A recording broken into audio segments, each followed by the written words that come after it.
One of the most common comments I get, especially on YouTube, is, but does the client care? This is a funnily odd question to me because people often comment this under my videos when I'm talking about a specific piece of gear or a specific technique or style of shooting.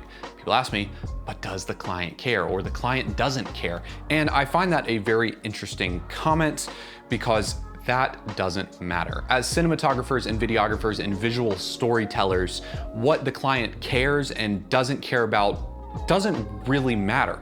But in this video, we're gonna go over 5 things, starting from where the client cares about the least, all the way up to what they actually care about the most and what you should care about. Because in all honesty, we as filmmakers are getting paid to care so that they don't have to.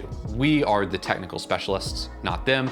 It's our job to care about the tiny little things. So without further ado, let's get into it with number 1, cameras and lenses. This is something that largely clients just don't care about, at least in my experience and the experience of others around me. If I show up with my mirrorless camera or my red camera, usually they don't care. I might get a comment on the rig with the red going, wow, that's a big camera. You really must mean business. This is what 10 minutes in a truck does to a man in 10 years. You really must mean business. Yep, I sure do.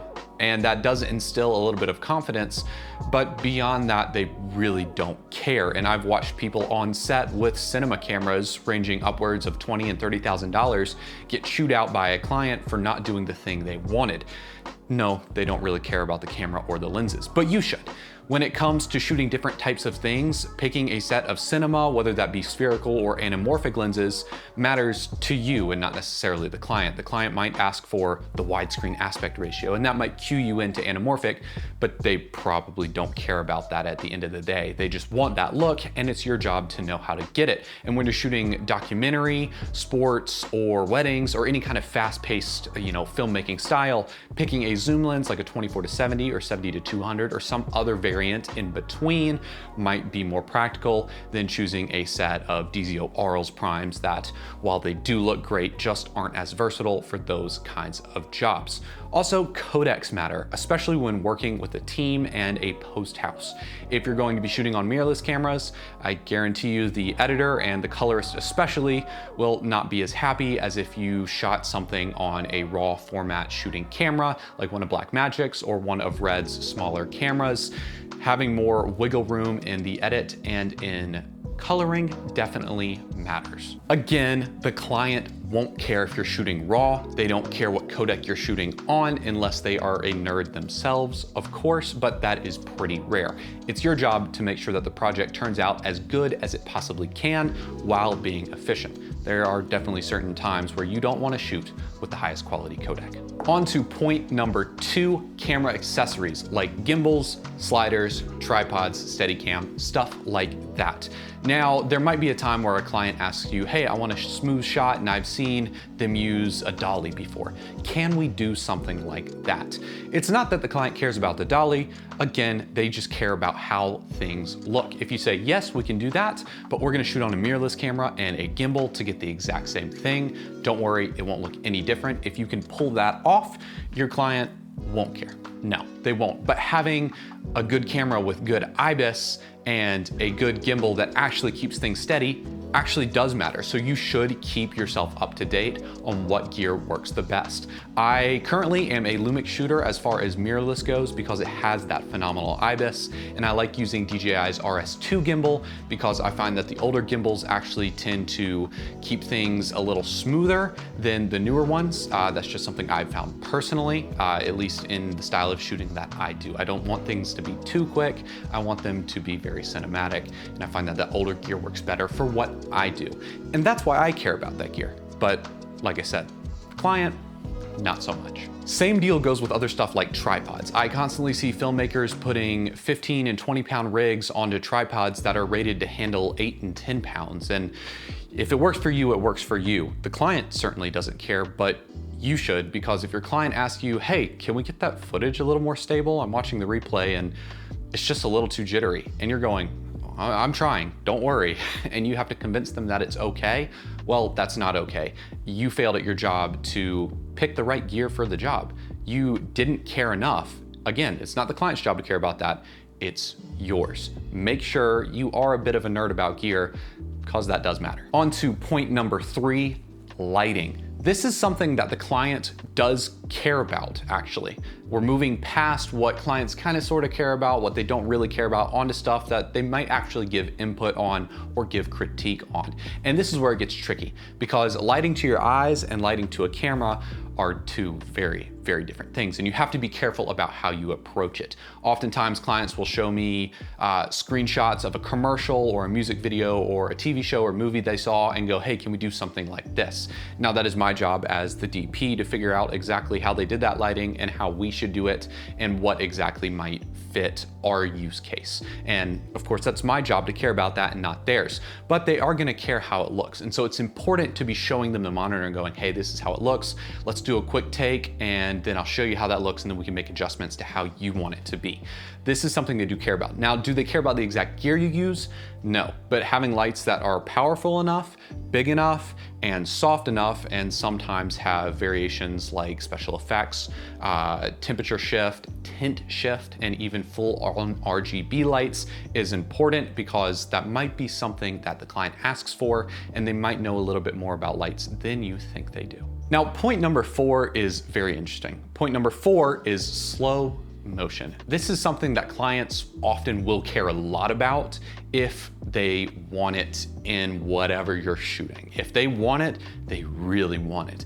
And this can get kind of tricky, because making sure you have a camera that can do it is important. Now, whether that camera does it in a full frame mode or a crop mode can be kind of irrelevant. However, you might get to a point where you're shooting and you don't have a wider lens and you're having to crop in to get 120 frames a second because that's how slow they want it.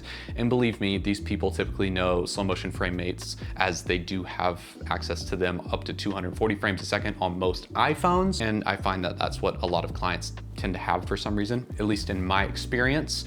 But either way, they will get picky. And if you can't go wider, you might run into a problem. So clients, yes, they very much do care about slow-mo. It's your job to make sure that you have the right gear for that job. But if you don't shoot projects where slow-mo's not included, then you might not have to worry about it at all. And especially in the filmmaking space, outside of the commercial and outside of the music video space, slow-mo just isn't as important. In fact, you might be renting a camera specifically for slow-mo, and that's totally fine. Now, before we get on to point number 5, I just want to give a quick PSA to anybody out there who thinks that you shouldn't care about gear because the client doesn't. Obviously, I've made my case through this video about what they care about and what they pay you to care about. But at the end of the day, us as cinematographers are constantly doing tiny little things here or there. I want that light up 2%. Can we stop down that lens by 1/3? Actually, I'd like to add a filter on here, and I'd like to change our shutter angle. These are all things that for the most part, the average person just won't notice, but it's a little extra on top. You might not notice when you're eating food how much salt they put in, whether they put in a tablespoon or a teaspoon of salt. But it's the chef's job to make sure that things are as good as they possibly can be, even on the tiny, minute stuff, because it's those tiny things that make something good. And when you do a lot of tiny things, while they might not seem to matter to you and probably don't matter at all to the client, at the end of the day will deliver a higher quality, more polished product. And when your client sees that more polished product and go, oh wow, there's that tiny thing here and that tiny thing there, and you start to tell them, hey, look at what the tiny thing we did there, and we did this here, and we added this music, and we did this cool edit, and we used this gear to get this tricky shot, they will be impressed with you. They will recommend you, and they'll probably hire you again. Putting effort in is what matters. And that brings me to point number 5, effort and your attitude. Being a hard worker on set, being somebody who's willing to do the research, willing to get the high quality gear, willing to put the time and effort in to make the project as good as possible, and do that in a way that isn't angry, isn't frustrating, and isn't demeaning to others matters a lot. Being a learned and learnable person really matters on set as well. If you can take notes from a director, if you can take notes from other people on set, that matters a lot. And a lot of that comes down to commenting things like, yes, but the client doesn't care. That tells me that you don't care. And if you don't care, I don't want to hire you. Clients do think that way as well. We all need to care as much as we possibly can about our craft. We all need to do the tiny things. We all need to find what works and what works for us and what works for our clients. All of that matters. The point of this video is learn as much as you can, do as much as you can, be as nerdy as you possibly can. That will make you better, that will make your clients more impressed, and that will move you up in the chain, and it'll probably get you hired. Thank you guys for watching. Don't forget to like and subscribe, and until next time.